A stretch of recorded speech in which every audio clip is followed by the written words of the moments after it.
sometimes composers can get stuck into doing just their thing, you know? We all do it. It's a human condition that we know what we want and we stick to it because it's safe.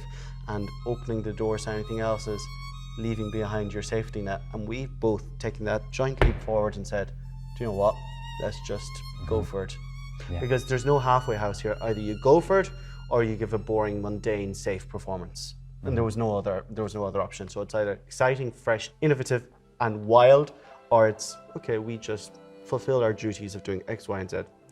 We could have taken that option and we just chose to go wild. Yeah.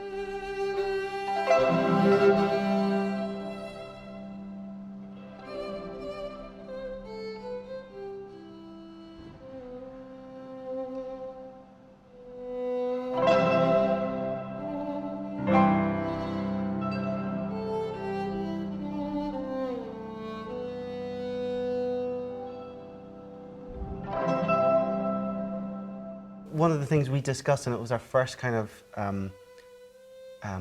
point of inspiration, was, okay, well, why don't we challenge our whole concept of why the musicians play on stage, and why is there always this central focus point, and why is it always just got to do with one thing, your eyes focused on one point? Music is of the ears, so why don't we play with the oral perception?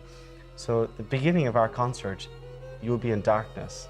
And this is the amazing thing. We talk about lighting, about sound, about every aspect, tech. Like obviously Sam's areas of speciality, but it was amazing to collaborate on all these areas. And the opening concert will be darkness, followed by an organ appearing out of nowhere, just a very low note on an organ. And then you'll be sitting in darkness and you'll hear a violin coming out of nowhere. You won't see anyone on stage. And it will be just so atmospheric and so magical. Then you'll hear a response to the violin, also played by me like 4 octaves higher. And it'll just play with that perception of sound and your experience of where you're expecting things and this tradition and the norms. So we've explored the central aisle, we've explored playing around with the whole room. So there will be a whole middle section here where I will be up on the balcony while Sam is doing something amazing on stage. There's something amazing happening on the screen. I'll be on the balcony, and it's just that talking back and forth and conversation, not just here on stage, which we do as well, the traditional kind of duo on stage. We've got that.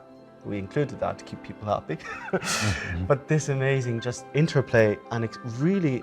Well, the duo itself is electric guitar and violin, which is very unusual. Electric guitar and violin. And Chris Summers, we should say as well, just has been so great for taking care of sound, and he's created this immersive world, you know, when we're having these conversations back and forth between the screen, piano, on the stage, guitar, violin, movement, physical gesture, really showing the music through physical gesture, imagining the sound floating through the air, because sound is there, music is there all the time in the air, but it's invisible. So that's really what we're kind of exploring through this idea of challenging the perception of the ritual of the concert in the larger sense of the word.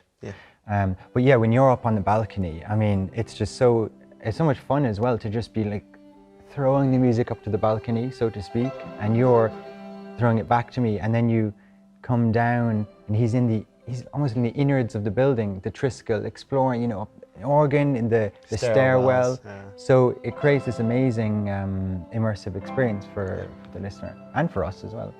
The in-between points are really, really great, because it's not like either on stage or off stage. You know, lots of composers have done that, but it's playing with the in-between moments, like in the stairwell halfway down, you know, up here. It's not like up on the balcony or on the stage or off stage. Like one part, Patrick is sitting on the edge of the stage, you know, and also just the way we interact as well. But those in-between moments are great. Like when I come on stage, we have this moment where, again, kind of inspired by Dalcroze's method of movement and music. So I follow his bow arm with my arm, and I'm not playing at this point, and he passes me the sound, and I pass it back to him like this, you know. So we're really visualizing this sound. And on the screen for one part, we have this video of Luminosa Orchestra, And Diane Daly had big input in this, so thank you, Diane, as well. So we passed the music to the video, so onto the screen, and there's this string orchestra scattering the music from the screen out into real life, so to speak, and then we pass it back to them in the screen, and there's this interplay with that, which is so much fun to do. And then Patrick gradually, goes off and up into the innards of the building and everything. And so we wanted to make the Triskel resonate, and with the organ as well, by the way. The organ is so cool, and we're really making with the amplification and different kind of electronics we have, the building will resonate. So you will really feel it. I feel that for the title of the performance, which was Freedom in Performance, and it was supported by the Resonate Bursary, I think we've kind of hit the nail on the head. Yeah, absolutely. Freedom in performance, yeah.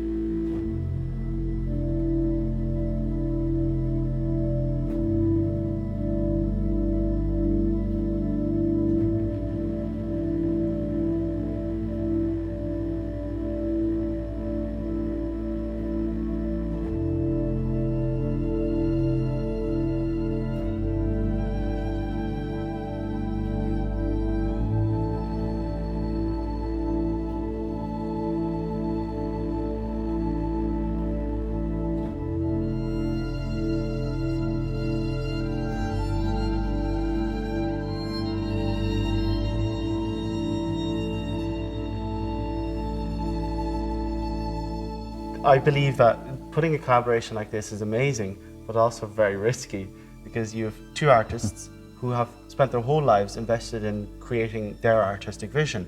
Put them together and their worlds collide or meet, depends on what way you want to see it.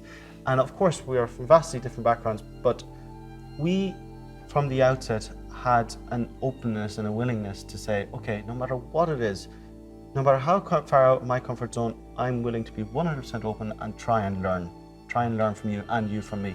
And that's been simply amazing, because coming into it, yes, it means that you're feeling very daunted and feeling very almost vulnerable, and you have to leave all of your predetermined ideas behind and just say, okay, I'm leaving them there. But there has to be that willingness to learn and respect to say, okay, I'm going to try it out. Can't guarantee I'll be brilliant, I might be terrible at it, but I'm going to try. And that's where the magic has happened. That complete willingness to say, yes, that's amazing, let me try that again, let me keep going, can you guide me please? And you have guided me, and then suddenly everything came to life.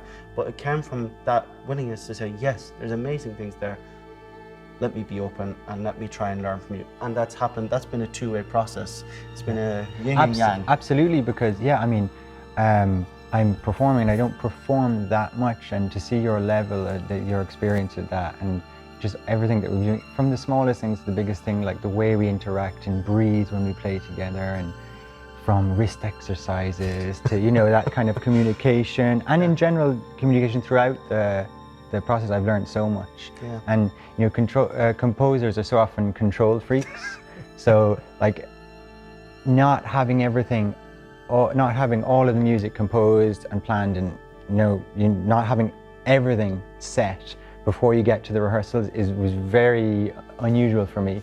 And this type of collaboration,